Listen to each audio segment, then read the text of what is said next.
this is an interview with JayFick Music.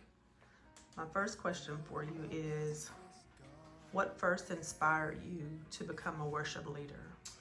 I think the first inspiration for me to even have the desire to become a worship leader, it was my mom was my very first choir director, and she basically put the word in us. And so I think it was something that God has called me to. I think that the preparation, the groundwork was laid of that growing up, in a small church back in South Carolina. And so I think that was the inspiration for me, just really being a part of something that that gives you the ability to be able to change lives. So that's the most important thing for me, is being able to be in a position to influence change in others. Okay, so based off that answer, how did you know you were called to be a worship leader and not just sing? Yeah, for me, I think that, just even growing up as a kid, I think I grew up in a really tough place and a tough environment. And so really having the power of influence, as a worship leader, we have the ability to help facilitate within an atmosphere in which God has created that really gives us an opportunity to be able to influence others. And so for me, I think that was the reasoning why I wanted to be a worship leader. Okay. So my next question is, were there any pivotal moments in your journey that shaped your worship leadership? Wow, yeah, that's a great question. I think for me, were there any pivotal moments that shaped my worship leadership, is what you said? Correct. I think for me, yes, dealing with obviously life challenges, the anointing doesn't come cheap. And, as you go through various vicissitudes in life and challenges that you go through, I think for me, those pivotal moments were times that just drew me closer to the Lord, and really gave me an opportunity to really just kneel at his feet and worship him. And so I think just being in a space of going through your own trials and tribulations gives you an opportunity to be able to be a blessing to others. So does that answer your question? Yes, but my question, I guess, just digging a little deeper, and you can determine how transparent you want to be, but based off that last question, is there anything like more personal that you're open to share with the community that could maybe shed light on that last question? Yeah, wow. Rephrase that last question, so I just want to make sure that I have it. So what question. happened in your life in the past that really caused you? Was there like a turning point through the last, say, 20 years of your life that really pushed you forward in your worship, in your leadership style, or even into worship, period?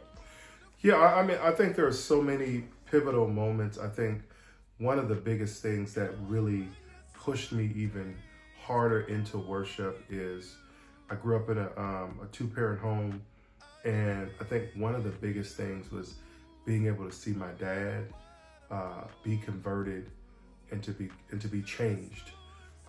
Shortly, after he changed and gave his life to Christ, he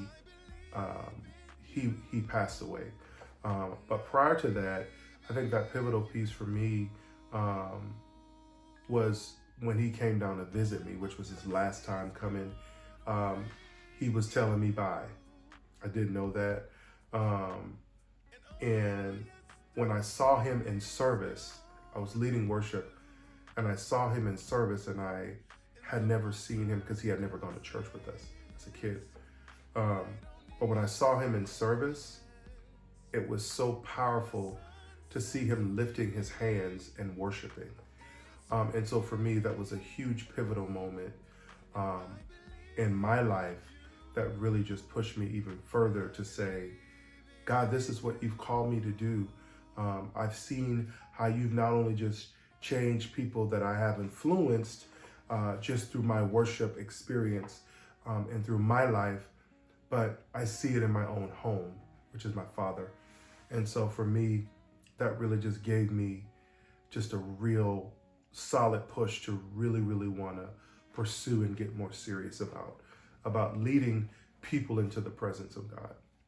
So just to clarify, so you're saying when your father was in service, this was something that had never happened in the past, and he gave his life to Christ, and then he came to church with you service at some point, and when he was standing and lifting his hands, worshiping God, that resonated with you, and that, in a sense, like kind of verified or clarified even more clearly in your mind, like you already knew you had the gift to sing, but now you know for sure. It's like it was a seal of approval, in a sense, like this is the avenue that you need to keep going down.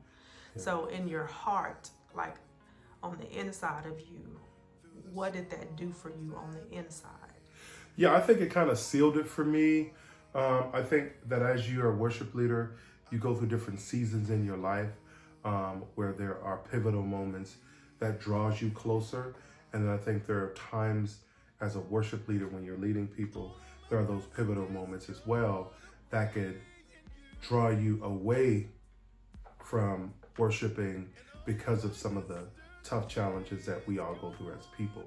And so really putting it in its proper perspective really has helped me to draw closer to him, because I had never seen that. I mean, it's something that I had never seen in my life. I never even stepped foot into a church with my father at all. And so to have seen that, I mean, I literally couldn't even worship. I couldn't worship. I literally just stopped, and I was just in amaze at what God was doing. And that was the piece right there that was just like, oh my God. He always knew I led. He always knew I sung in church, sung in the choir, and kind of that pivotal piece too, to add to that in his passing, he come to visit me. We were at the hospital. The doctors were like, hey, this is it. There's nothing we can do. And my dad was still there laying in the bed, worshiping. And so for me, just those pivotal moments in life, just helped me to see, man, this is what I need to do for the rest of my life. Because, I mean, the safest place that you can be is in the presence of the Lord. And so for me, I think that was the thing that really sealed the deal for me. Okay. Thank you. Thank you for sharing that. Thank you.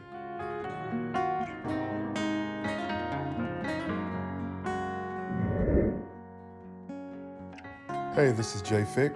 Please don't forget to like and subscribe.